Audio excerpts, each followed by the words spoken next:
Hello friends. Today we will see Newlands law of octaves. विद्यार्थी मित्रांनो, आज आपण न्यूलँडच्या अष्टकांचा नियम अभ्यासणार आहोत. Look at the picture. He is a English scientist John Newland. हा इंग्लिश वैज्ञानिक जॉन न्यूलँड यांचा फोटो आहे. He correlated the atomic masses of elements to their properties in different way. त्यांनी काय केलेलं आहे तर एका वेगळ्या मार्गाने अणुवस्तुमानांचा सहसंबंध मूलद्रव्याच्या गुणधर्माशी जोडला.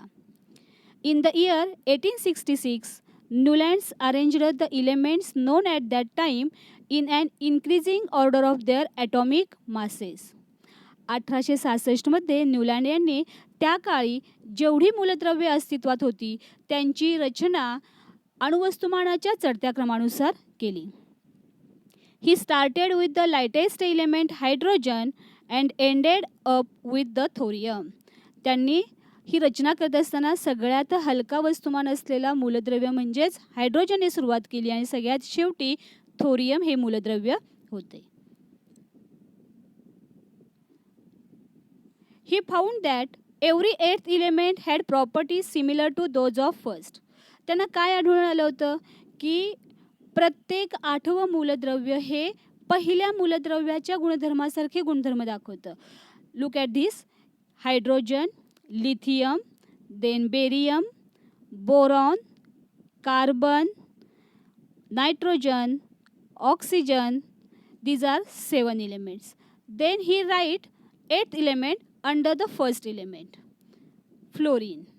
त्यानं काय केलं, पहिल्यांदा 7 मूलद्रव्य ओळीने मांडली, नंतर 8वं मूलद्रव्य पहिल्या मूलद्रव्याखाली घातलं. कारण त्यानं काय सांगितलं की 8व्या मूलद्रव्याचे गुणधर्म हे पहिल्या मूलद्रव्याच्या गुणधर्मासारखे आहेत, म्हणून त्याने हायड्रोजनच्या खाली फ्लोरीन लिहिलं.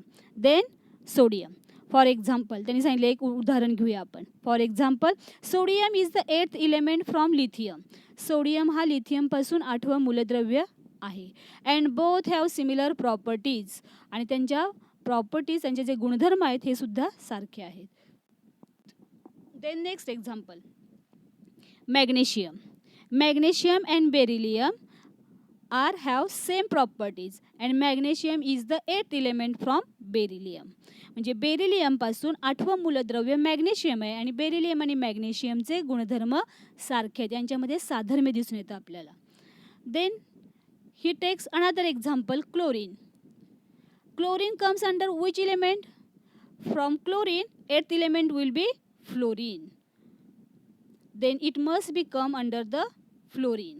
फ्लोरीन पासून क्लोरीन हे 8वं मूलद्रव्य आहे, म्हणजे ते क्लोरीन हे फ्लोरीनच्या खाली आलं पाहिजे, तर त्याचे गुणधर्म सारखे असणार आहेत. अशा पद्धतीने न्यूलँडने मूलद्रव्यांची मांडणी केलेली होती. लक्षात येते का त्याने केलेली जेवढी काही मूलद्रव्य अस्तित्वात होती त्यांची मांडणी त्यांनी काय केले, 7-7चे कॉलम केले आणि 7 झाल्यानंतर पुन्हा 8वा हा पहिल्या खाली येणार होता, दुसऱ्याच्या खाली 9वा एलिमेंट येणार, त्यानंतर 10वा, असं करत त्याने सगळी मूलद्रव्यांची मांडणी केलेली होती. Newlands compared this similarity with the octaves in music.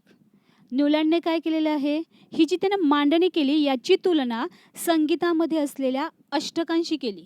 संगीतातले अष्टक म्हणजेच संगीताचे सप्तसूर. तुम्हाला माहिती आहेत, in Indian music there are 7 notes. These notes are sa, re, ga, ma, pa, dha, ni. These are the 7 musical notes in Indian music. भारतीय संगीतामध्ये असलेले जे काही सप्तसूर आहेत ते सप्तसूर काय आहेत, सा, रे, ग, म, प, ध, नी. आणि आपण म्हणत असताना कसं म्हणतो, सा, रे, ग, म, प, ध, नी, सा. पुन्हा आपण सा म्हणतो. म्हणजे न्यूलँडने हेच तुलना केलेली आहे. त्यानं काय सांगितलं, पहिल्या सा नंतर जेव्हा 7 सूर संपतात पुन्हा आपण साचाच उच्चार करतो, म्हणजे पुन्हा 8व्यांदा काय येतं, पहिलाच सा सूर येत असतो. मग त्याचंही म्हणणं तेच आहे की 8वं मूलद्रव्य आणि पहिलं मूलद्रव्य यामध्ये साधर्म्य आहे आणि म्हणून त्यांनी त्याची तुलना त्याबरोबर केलेली आहे. Do you know which are the western musical notes? In your textbook these notes are given. What are these musical notes in western music? Do, re, mi, fa, so, la, and ti. These are the western musical notes. म्हणजे Indian musical notes असतात, म्हणजे संगीतातले सूर मग ते Indian असू देत किंवा western असू देत, दोन्हीची तुलना त्याच्या मांडणीशी होत होती आणि म्हणून त्याने त्याचं कंपॅरिझन त्याबरोबर केले. अशा पद्धतीने त्यावेळेला जी काही एलिमेंट्स अस्तित्वात होती ती सगळी त्याने त्या कोष्टकामध्ये बसवलेत. बट त्याने जे काही कोष्टक केलं होतं, पण त्याने जे कोष्टक तयार केलं होतं ते केवढं होतं, 56च त्यामध्ये चौकोन होते.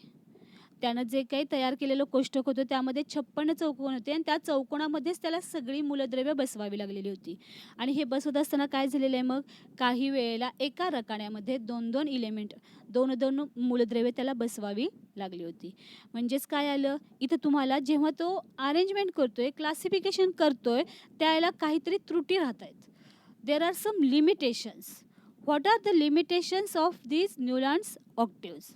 ह्या न्यूलँडच्या ऑक्टेव्हमध्ये नेमकी लिमिटेशन्स काय होती ती आपण पाहिजे. First limitation, law was applicable only up to calcium. It was found that the law of octave was applicable only up to calcium. As after calcium, every eighth element did not possess properties similar to that of the first.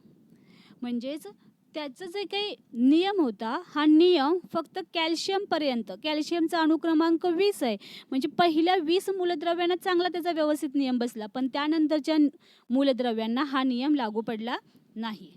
Then next is, there is no place for new elements discovered in the future and their properties did not fit in it. आता न्यूलँडने काय मांडलं होतं की ही जी अस्तित्वात मूलद्रव्य आहेत ही एवढीच असणार, आता ह्याच्या पुढे काही शोध लागणार नाही. आणि त्यामुळे नंतर लागलेलं जे मूलद्रव्यांचा शोध आहे ती मूलद्रव्य ठेवण्यासाठी जागा नव्हती. समजा एखाद्या रकान्यामध्ये पुन्हा 2-2 मांडायची म्हणली तर काय झालं, तर त्यांचे जे काही गुणधर्म होते हे गुणधर्म या टेबलमध्ये मिळत नव्हते, बसत नव्हते ते. आणि अशा पद्धतीनं त्यानं जो काही टेबल तयार केलेला होता हा टेबल नंतर निर्माण होणाऱ्या, नंतर संशोधित होणाऱ्या मूलद्रव्यांना लागू पडत नव्हता. To fit elements he adjusted 2 elements in same slot. त्याने ही जी मूलद्रव्य होती ही मूलद्रव्य यात बसवण्यासाठी एकाच रकान्यामध्ये 2-2 मूलद्रव्य बसवलेली होती. हा सुद्धा एक ड्रॉबॅक आहे. And last drawback, in order to fit elements into his table, Newlands adjusted 2 elements in the same slot but also put some unlike elements under the same node. पण त्यानं काय केलं आहे, त्याच वेळेला काही इलेमेंट्स असे आहेत की त्यांचे गुणधर्म सारखे नाहीत तरी त्यांना त्याच नोट खाली बसवलेलं आहे. For example, cobalt and nickel are in the same slot and these are placed in the same columns as fluorine, chlorine and bromine which have very different properties than these elements. Cobalt आणि निकेलला त्यानं एकाच रकान्यात बसवलेलं आहे. आणि हे जे musical note जे आहे ते कुठलं म्युझिकल नोट आहे, इंडियन इज अ सा अँड वेस्टर्न इज अ डो. पहिलं जे आहे म्युझिकल नोट, या म्युझिकल नोटमध्ये त्याने कोबाल्ट आणि निकेलला बसवले आणि याच्याबरोबर बाकीचे कुठले एलिमेंट्स आहेत तर फ्लोरीन, क्लोरीन, ब्रोमीन, ज्याचे गुणधर्म याच्यापेक्षा वेगळे आहेत. हे सगळे हॅलोजन गटातली मूलद्रव्य आली आणि याच्यापेक्षा याचे गुणधर्म वेगळे आहेत. आणि अशा पद्धतीने वेगळे गुणधर्म असलेले मूलद्रव्य त्याने एकाच नोटखाली, एकाच सुराखाली बसवलेले होते. Iron, which resembles cobalt and nickel in properties, has been placed far away from these elements.